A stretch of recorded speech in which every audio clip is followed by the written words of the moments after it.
ሰላም እንዴት ናችሁ? እኔ ደህና ነኝ። ይህ አማርኛ ሀሁ ሰዋስው የጀማሪ አማርኛ ትምህርት ቪዲዮ ነው። ዛሬ እንግዲህ ስናነባቸው አንድ አይነት ድምጽ ያላቸው ነገር ግን የተለያየ ምልክት ያላቸው ወይም ሞክሼ ሆሄ የሚባሉ 9 አማርኛ ፊደላትን ከነቤተሰቦቻቸው እንማራለን ማለት ነው። እናንተም ደፍተርና እስክሪብቶ ይዛችሁ ቪዲዮውን እያቆማችሁ እንደገና እያስጀመራችሁ እስከ ቪዲዮ ፍጻሜ ድረስ አብራችሁን ቆዩ። ከዚህ በተጨማሪ የአማርኛ፣ የእንግሊዘኛ፣ የሂሳብ፣ የኦሮምኛና የግዕዝ ትምህርቶችን በሳምንት ለ5 ቀን በቀን ለ1 ሰዓት ያክል እያስተማርን እንገኛለን። እርስዎም መማር ከፈለጉ ከዚህ ከታች ባለው ስልክ ቀጥታ በመደወል ወይም በቴሌግራም በኢሞና በኢንስታግራም ብትደውሉ ወይም መልእክት ታስቀምጡልን ይደርሰናል ማለት ነው። ቪዲዮ ላይክ፣ ሼር እንዲሁም ሳብስክራይብ እንዳይረሳ። አሁን ቀጥታ ወደ ትምህርቱ እናልፋለን። አብራችሁን ቆዩ። እሺ ዛሬ እንግዲህ ስናነባቸው አንድ አይነት ድምጽ ነገር ግን የተለያየ ምልክት ያላቸው ወይም ሞክሼ ሆሄ የሚባሉ 3 አይነት ሀ፣ 2 አይነት ሰ፣ 2 አይነት አ እንዲሁም 2 አይነት ጸ የሚባሉ የአማርኛ ፊደላትን በአንድ ላይ እናያለን ማለት ነው። እናንተም አብራችሁን ቆዩ።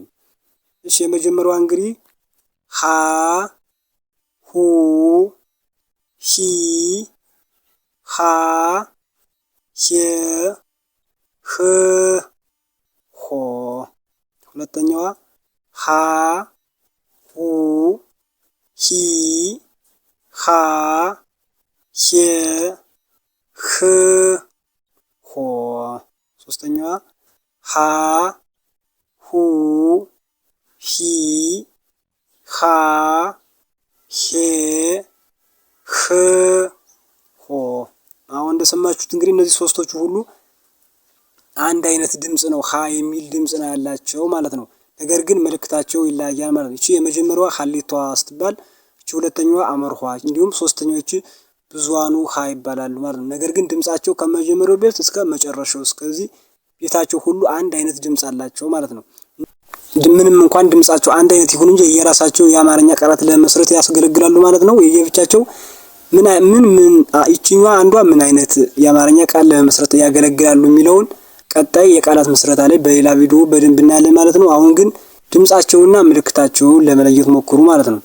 ሁለተኛዋ ሰ፣ ሱ፣ ሲ፣ ሳ፣ ሴ፣ ስ፣ ሶ። ሰ፣ ሱ፣ ሲ፣ ሳ፣ ሴ፣ ስ፣ ሶ።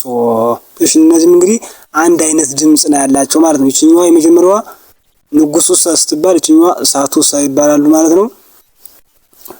አ፣ ኡ፣ ኢ፣ አ፣ ኤ፣ እ፣ ኦ።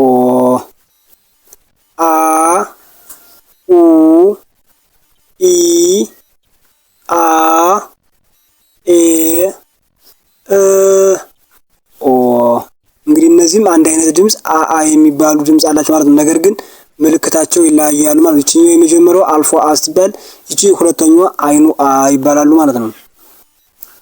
አራተኛው ነው የመጨረሻው ጸ፣ ጹ፣ ጺ፣ ጻ፣ ጼ፣ ጽ፣ ጾ።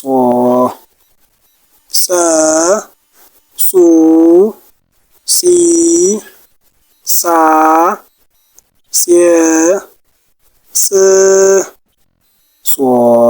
እነዚህም እንግዲህ አንድ አይነት ድምጽ ወይም ጸ ይባላሉ ማለት ነው። ይችኛዋ ጸሎቱ ጸ ስትባል፣ ይችኛዋ መጨረሻዋ ፀሐዩ ጸ ይባላሉ ማለት ነው።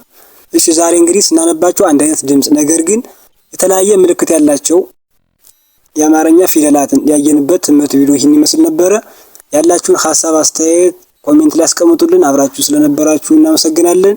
ቀጣይ በሌላ ትምህርት በሌላ ቪዲዮ እስከምንገናኝ ድረስ ሰላም ሁኑ። ቻው።